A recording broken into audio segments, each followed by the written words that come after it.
Bismillahirrahmanirrahim. Assalamualaikum warahmatullahi wabarakatuh. Selamat sore teman-teman semua. Izin memperkenalkan diri. Nama saya Johar Arifati Rasibuan, mahasiswa jurusan Prodi Peternakan. Pada kesempatan sore hari ini, saya akan menjelaskan tentang fisiologi otot. Yang terhormat, Ibu Dr. Makfira SPT MSI dan Ibu Kania Asriliani SPT MSI selaku dosen pengampu mata kuliah fisiologi ternak. Baik, sebelumnya teman-teman tahu tidak sih fisiologi otot itu apa? Jadi, fisiologi otot adalah cabang fisiologi yang mempelajari mekanisme kerja otot dalam tubuh. Fisiologi otot merupakan cabang yang mempelajari mekanisme kerja otot dalam tubuh pada kehidupan sehari-hari. Otot termasuk jaringan aktif karena mampu merespon rangsangan listrik dan kimia. Respon tersebut menyebabkan otot berkontraksi dan menghasilkan gaya. Jadi, fisiologi otot itu kita sering lakukan, sering kita gunakan dalam kehidupan sehari-hari, yaitu simpelnya kita memakai tas itu kita menggunakan tenaga otot, jaringan otot. Terusnya kita berjalan kaki menggunakan tenaga otot. Selanjutnya itu ada otot. Otot memiliki peran utama dalam menunjang aktivitas tubuh manusia. Fungsi otot yaitu untuk menghasilkan gerakan tubuh melalui kontraksi dan menghasilkan panas untuk menjaga suhu tubuh. Selanjutnya, untuk mempertahankan postur dan posisi tubuh sebagai penopang tubuh. Yang keempat, ada menstabilkan sendi dan rangka. Dan yang terakhir, untuk membantu peredaran darah, terutama oleh otot jantung. Tanpa fungsi otot, tubuh tidak akan atau tidak dapat melakukan aktivitas normal dalam kehidupan sehari-harinya. Oke, otot dibagi menjadi 3 jenis teman-teman, yaitu ada otot rangka, otot polos, dan yang terakhir ada otot jantung. Otot rangka itu melekat pada tulang dan dikendalikan secara sadar. Otot polos terdapat pada rongga dalam. Jadi otot polos itu berada di rongga dalam dan bekerjanya secara tidak sadar. Dan yang terakhir ada otot jantung. Otot jantung terdapat pada jantung dan bekerja terus-menerus. Jadi otot jantung itu terus-menerus dia akan bekerja. Kalau otot jantungnya berhenti, maka jantung juga akan ikut berhenti. Jadi bahasanya itu otot jantung itu sangat penting dan itu dia gerak aktif. Dia setiap harinya atau setiap kita dalam kehidupan sehari-hari itu pasti otot jantung itu terus bekerja dia untuk memompa darah pada jantung untuk melindungi jantung gitu. Jadi setiap jenis otot memiliki karakteristik fisiologis yang berbeda sesuai dengan fungsinya. Dan selanjutnya itu ada karakteristik fisiologi otot. Otot memiliki beberapa sifat utama yang memungkinkan terjadinya kontraksi. Yang pertama itu ada eksitabilitas, yaitu di mana kemampuan menerima rangsangan. Yang kedua adalah ekstensibilitas, yaitu kemampuan memendek dan menghasilkan gaya pada otot. Yang ketiga ada elastisitas, yaitu kemampuan untuk direnggangkan. Jadi di saat kita merenggangkan tangan kita, kaki kita itu kita sedang melakukan aktivitas elastisitas. Jadi di mana dia itu kemampuan untuk direnggangkan. Yang terakhir itu ada kontraktilitas. Kontraktilitas ini kemampuan kembali ke bentuk semula. Sifat-sifat ini, dari keempat sifat ini, memungkinkan otot bekerja secara efektif dan terkoordinasi. Nah, di sini tuh ada struktur dasar serat otot. Nah, ini bisa dilihat teman-teman semua. Ini tuh ada serat otot, gambarnya ya strukturnya. Nah, di sini nih yang panjang ini sarkomer. Jadi sarkomer itu adalah serat otot yang berbentuk panjang yang tersusun sejajar. Di dalam serat otot terdapat myofibril. Jadi myofibril itu tersusun atas unit-unit kecil yang disebut sarkomer. Jadi unit-unit kecil dalam myofibril itu adalah sarkomer. Selanjutnya itu ada sarkomer dan komponennya. Jadi sarkomer itu memiliki dua garis, teman-teman, yaitu ada garis Z dan garis M. Nah, garis Z itu atau filamen tebal yang sering disebut itu miosin, yaitu tersusun dari protein aktin serta protein pengatur troponin dan tropomiosin yang mengatur terjadinya ikatan dengan miosin. Dan yang selanjutnya itu ada garis M. Garis M itu adalah filamen tipis. Jadi kalau yang Z tadi tebal, yang M itu tipis. Nah, filamen tipis itu sering disebut aktin, yaitu tersusun dari protein miosin dan memiliki fungsi untuk menghasilkan gaya tarik saat kontraksi otot. Selanjutnya ada teori sliding filamen. Teori sliding filamen adalah kontraksi otot dijelaskan melalui teori sliding filamen. Pada teori ini, filamen aktin dan miosin tidak memendek tetapi saling bergeser.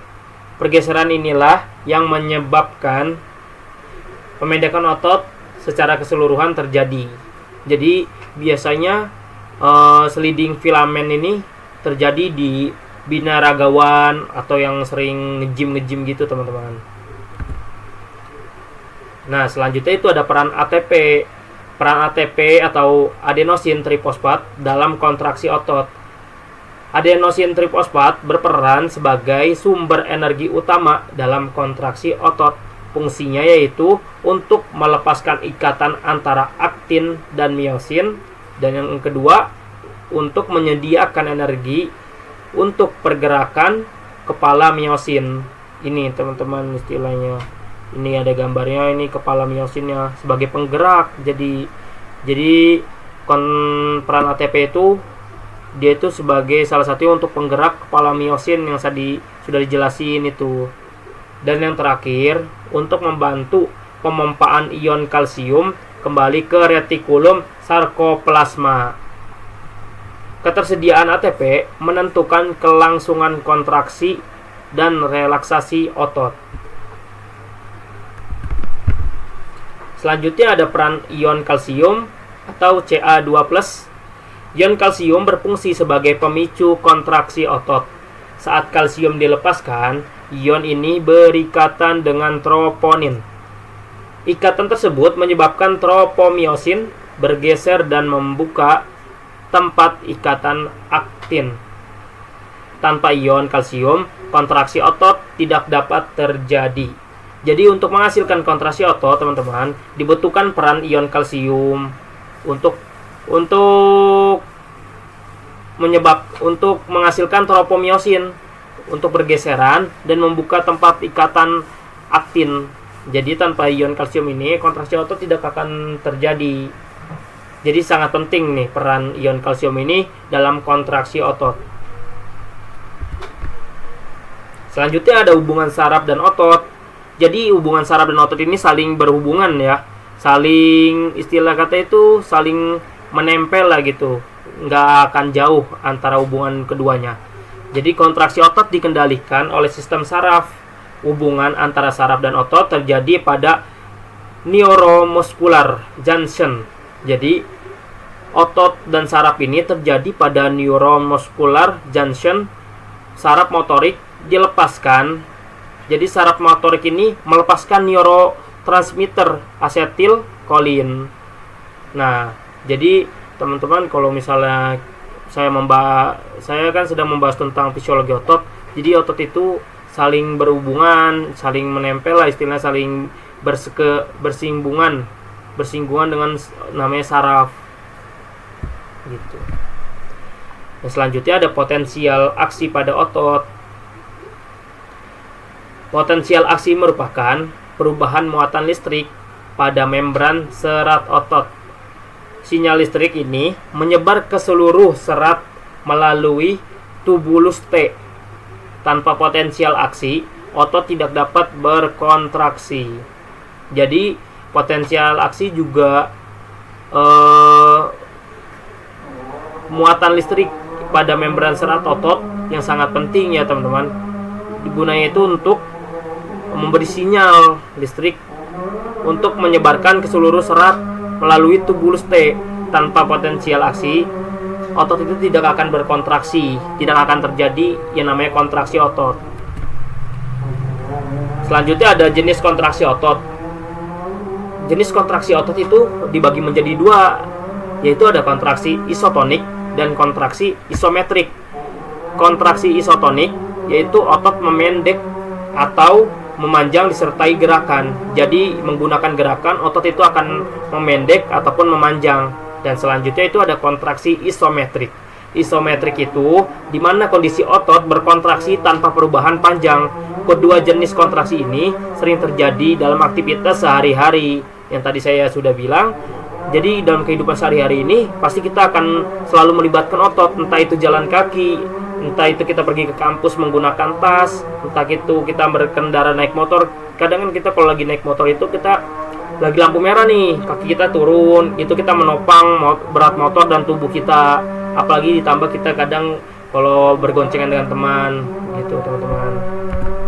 Nah selanjutnya itu ada kelelahan otot. Kita sudah membahas yang tadi itu ada jenis kontraksi otot, terusnya ada miosin dan aktin, dan selanjutnya ini ada kelelahan otot.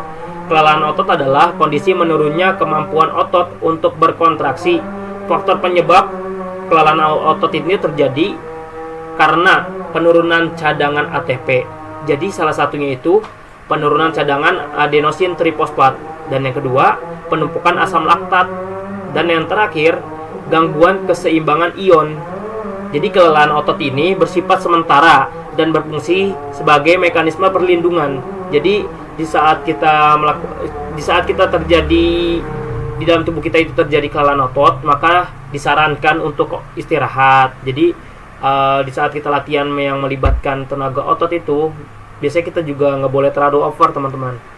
Dia dapat menyebabkan cedera. Contohnya kalau kita lagi nge-gym gitu, kita itu harus diatur repetisinya. Nah itu pun harus ada aturannya supaya tidak cedera dan untuk kembaliin pemulihan supaya otot bisa bekerja dengan lebih baik. Nah selanjutnya ada adaptasi dan hipertrofi otot. Otot mampu beradaptasi terhadap latihan yang dilakukan secara rutin. Jadi kegiatan atau aktivitas yang kita lakukan secara rutin akan beradaptasi dengan tubuh kita sendiri. Adaptasi ini disebut berupa hipertrofi, yaitu peningkatan ukuran serat otot. Hipertrofi terjadi akibat peningkatan sintesis protein otot. Selanjutnya dan yang terakhir itu ada kesimpulan. Kesimpulan dari fisiologi otot ini adalah mekanisme kerja otot secara menyeluruh. Kontraksi otot melibatkan interaksi antara aktin, miosin, adenosin trifosfat, dan ion kalsium. Sistem saraf berperan sebagai pengendalian utama aktivitas otot. Pemahaman fisiologi otot membantu menjelaskan bagaimana tubuh dapat bergerak secara efektif. Terima kasih teman-teman.